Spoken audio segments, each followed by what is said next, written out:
Hello दोस्तों, नमस्कार। Welcome to my YouTube channel ऐसे स्टडी सेंटर। दोस्तों, आपको जो 10th क्लास का मैथ है वो आपको 10th क्लास का मैथ जो प्रश्नावली चल रही थी आपकी, कौन सी प्रश्नावली 2। तो मैंने कल आपको जो प्रश्नावली 2 चल रही थी उसका जो नाम था आपका था क्या, पॉलिनोमियल बहुपद।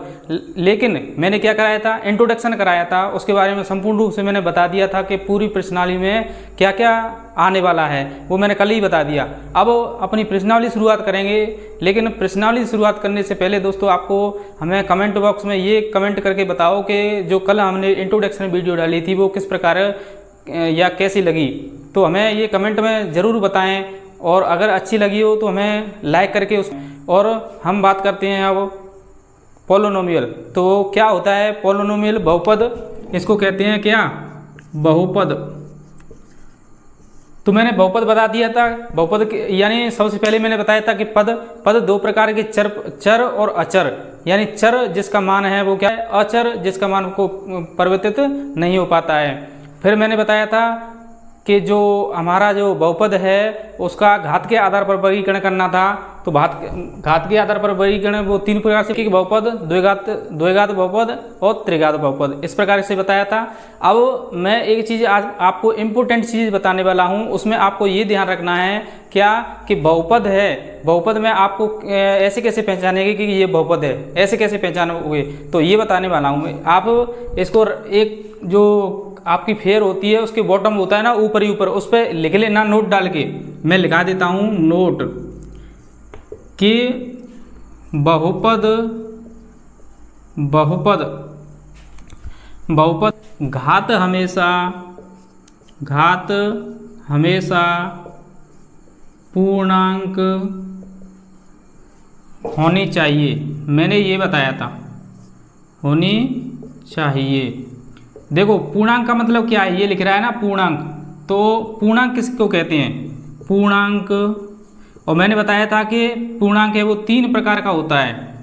पूर्णांक 3 प्रकार का होता है, पॉजिटिव, नेगेटिव और न्यूट्रल, यानी इसको जीरो कहा जाता है। यानी धनात्मक पूर्णांक, ऋणात्मक पूर्णांक और उदासीन पूर्णांक, 3 प्रकार के पूर्णांक होते हैं। तो इनमें से कोई संख्या उसके घात के रूप में होगी जब भी वो बहुपद होगा।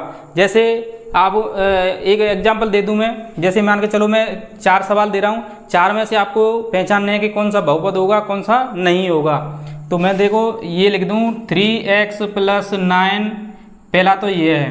दूसरा लिख दूं √3x + 5, फिर ये तो दूसरा हो गया। ये तीसरा हो गया, ये हो गया √3x + 1 अंडर में। फिर चौथा हो गया 4√x + 5 √x + 9। अब आपको देखो इनमें से बहुपद बताना है कि बहुपद कौन से होंगे। तो मैंने बहुपद की कंडीशन क्या बताई थी कि बहुपद में घात है वो हमेशा क्या होंगी, पूर्णांक होंगी। और पूर्णांक का मतलब होता है संख्या कैसी हो सकती है, या तो 0 होगी, या 1 2 3, या फिर क्या होगी -1 -2, या फिर 0 होगी। ये तीनों में से कोई सी संख्या हो सकती है। तो ठीक है, तो कोई सी संख्या हो सकती है। इसके आधार पर देखिए कि इसमें घात है कुछ नहीं है, तो ये 1 है, तो पूर्णांक संख्या में आ रही है, तो इसका मतलब ये क्या है, हमारा बहुपद है। फिर दूसरा देखते हैं √3। हमें किसको देखना है, चर के मान में क्या होना चाहिए, सिर्फ चर के मान क्या होना चाहिए, पूर्णांक होना चाहिए हमेशा, ये ध्यान रखना है। तो चर का मान इसमें भी देखना 1 है, तो ये भी क्या है, एक बहुपद हो जाएगा।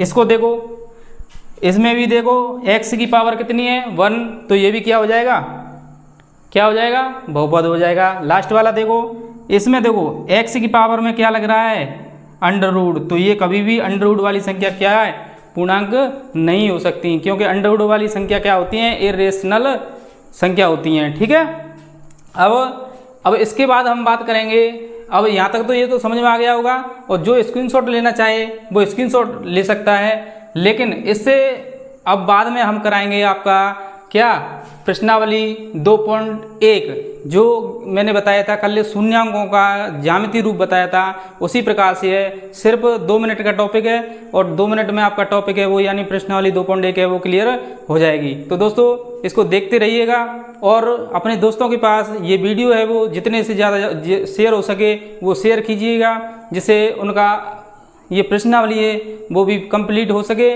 तो अगले सवाल की बात करें। हाँ तो दोस्तों मैंने इससे पहले क्या बताया था आपको, इसका थोड़ा सा इंट्रोडक्शन था वो बता दिया था। अब वो बात करते हैं आपका जो प्रश्नावली है 2.1 जो बहुपद की है उसकी जो सवाल दे रखे हैं। सवाल दे रखा है पहला देखो, किसी बहुपद px के लिए यानी कोई बहुपद दे रखा है वो कह रहा है कि किसी बहुपद px के लिए y बराबर px का ग्राफी निरूपण यानी ग्राफ दे रखा है, चित्र दे रखा है 2.10 यानी मैथ में दे रखा है ऐसे। फिर ये वाला पूरा चित्र है मैं प्रदर्शित है प्रत्येक स्थिति में। अब क्वेश्चन क्या कह रहा है, ये पूछना क्या चाह रहा है, प्रत्येक स्थिति में px के लिए शून्यकों की संख्या क्या होगी। तो दोस्तों मैंने ये बताया था पहले, इससे पहले जो इंट्रोडक्शन वीडियो थी कि इसमें जो आपका यानी जो शून्यांक हैं उनका ज्यामितीय रूप इसी प्रकार से मैंने बताया था पहले। लेकिन फिर अब आपकी प्रश्नावली है 2.1 इसलिए आपको ये पूरा दोबारा से बता रहा हूँ। तो देखना अच्छे से देखना, ये कह रहा है इसमें देख रहा है हमें x का मान देखना है, ये वाला मैंने कल भी बताया था कि px। तो x की वैल्यू देखते चलो, x वाली लाइन देखो तो x पे ये कहीं पे भी नहीं काट रही है तो इसका मतलब ये तो हो जाएगा इसका आंसर 0। दूसरे क्वेश्चन में देखो x को कितनी बार काट रहा है, x को सिर्फ एक बार, तो इसका आंसर हो जाएगा आपका 1। इसका आंसर कितना हो जाएगा 1। अब तीसरे सवाल में देखो x को कितनी बार काट रहा है, 1 2 3, तो इसका आंसर हो जाएगा कितना 3। फिर क्वेश्चन नंबर 4 की बात करें सीके की, देखो ये एक तो यहाँ काट रहा है एक यहाँ काट रहा है यानी इसका मतलब 2 बार x को काट रहा है तो इसका आंसर कितना हो जाएगा 2।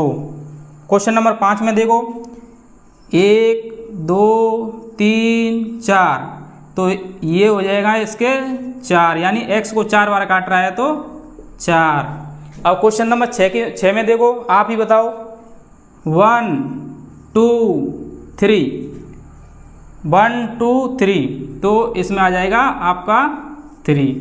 क्यों आपको देखो इस सवाल में कन्फ्यूजन होगी, क्यों कन्फ्यूजन होगी, क्योंकि देखो आप कई तो इसको 2 मानेंगे और कई 1 ही मानेंगे और मानना हमें क्या है 1। क्यों, क्योंकि संख्या को काट नहीं रही है वो सिर्फ टच करके जा रही है ऊपर।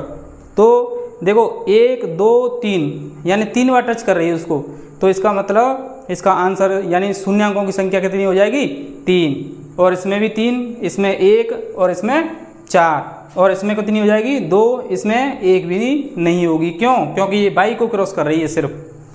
तो ये प्रश्नावली थोड़ी कुछ है नहीं, इसमें बाई चांस आ भी सकता है 1 नंबर में तो आ सकता है, इसलिए मैंने पूरा बता दिया है। और इससे आगे जो प्रश्नावली चलेगी आपकी 2.2 वो प्रश्नावली बहुत अच्छी है और आपके एग्जाम में हर बार क्वेश्चन कोई ना कोई इससे रिलेटेड है वो आता रहता है। इसलिए ये जो वीडियो है, और पहले एक चीज़ बता दूं, मैं जो पढ़ाता हूं उसको जैसे मैंने ये पढ़ा दिया पूरा, तो आप इसका स्क्रीनशॉट ले सकते हैं और आप पीछे जैसे टाइम मिले तो उसमें फेयर कर सकते हैं।